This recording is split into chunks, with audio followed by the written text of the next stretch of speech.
राम राम राम राम राम राम राम राम राम नारायण नारायण। द्यावा पृथिव्यो विदमान्तरं हि व्याप्तं त्वयैकेन दिशश्च सर्वाः दृष्ट्वाद्भुतं रूपमुग्रं तवेदं लोकत्रयं प्रव्यथितं महात्मन्। 20वां श्लोक। हे महात्मन, यह स्वर्ग और पृथ्वी के बीच का अंतराल और संपूर्ण दिशाएं एक आप से ही परिपूर्ण हैं।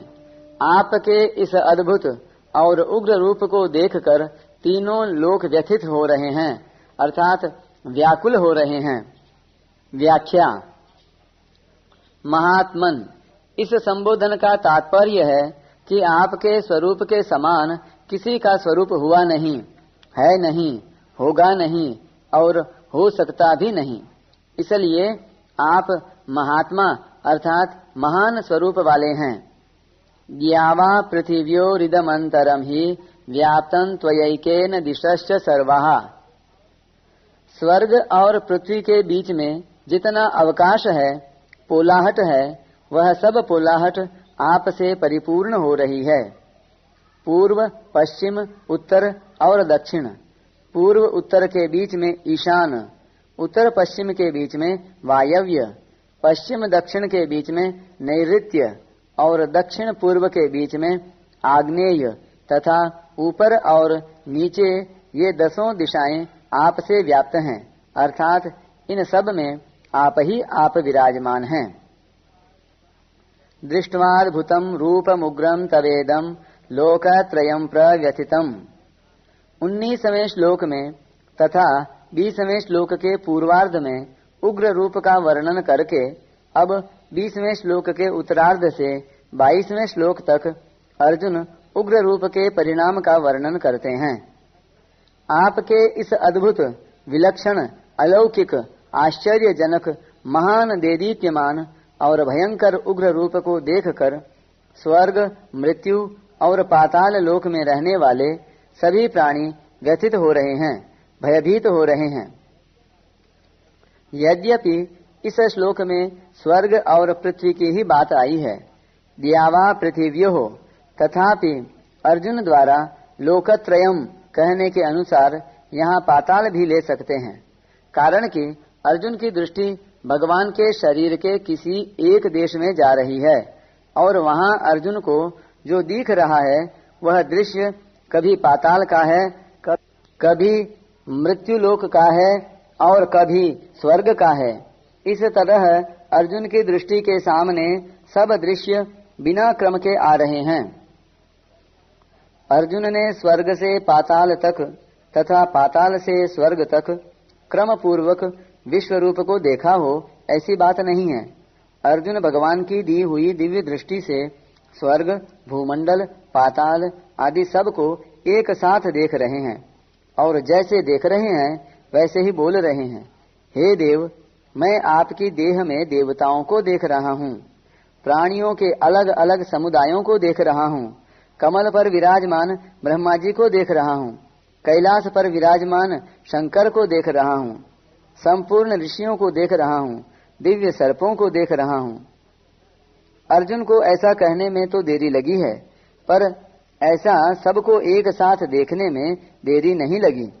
इसलिए अर्जुन के वचनों में स्वर्ग, मृत्यु, पाताल आदि लोकों का कोई क्रम नहीं है।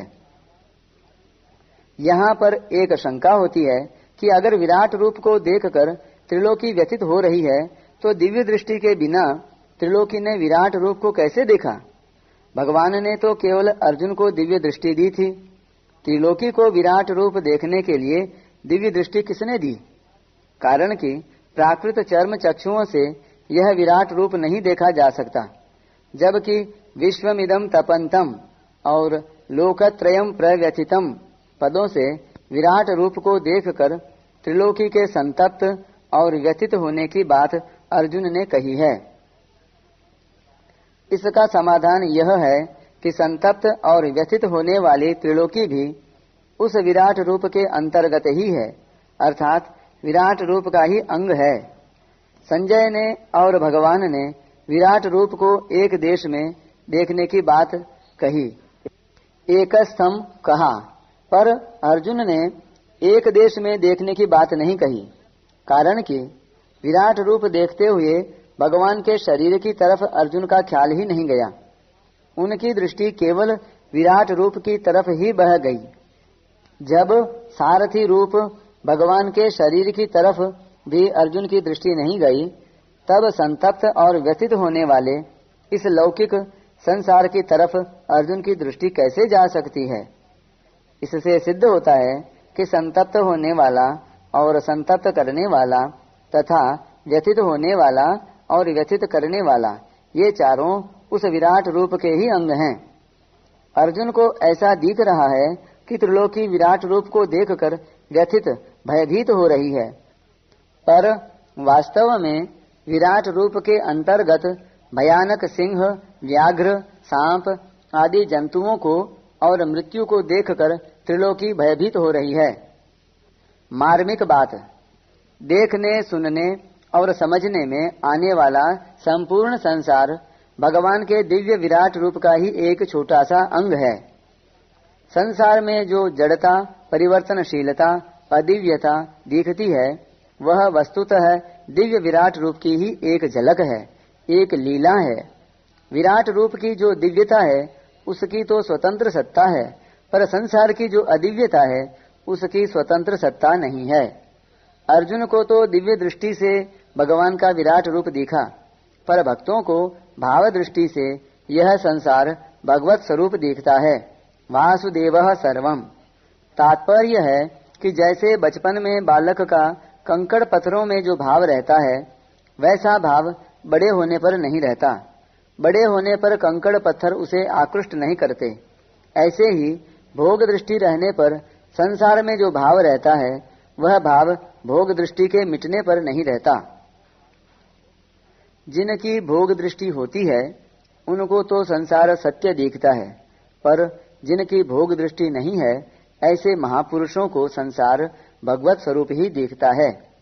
जैसे एक ही स्त्री बालक को माँ के रूप में, पिता को पुत्री के रूप में, पति को पत्नी के रूप में और सिंह को भोजन के रूप में दिखती है, ऐसे ही यह संसार चर्म दृष्टि से सच्चा, विवेक दृष्टि से परिवर्तनशील, भाव दृष्टि से भगवत स्वरूप और दिव्य दृष्टि से विराट रूप का ही एक छोटा सा अंग दिखता है। परिशिष्ट भाव इस श्लोक में आए त्वयैकेन पद का तात्पर्य है कि असंख्य रूपों में एक आप ही हैं। वासुदेवः सर्वम। आपके अनेक रूपों की कोई गणना नहीं कर सकता, पर उनमें हैं आप एक ही। भगवान में अनेक तरह की अद्भुतता है। वे देश, काल, वस्तु, व्यक्ति, रूप, ज्ञान, योग आदि सब दृष्टियों से अनंत हैं। जिसको हमने देखा नहीं, सुना नहीं, जाना नहीं, समझा नहीं और जो हमारी कल्पना में आया ही नहीं, वह सब विराट रूप के अंतर्गत है।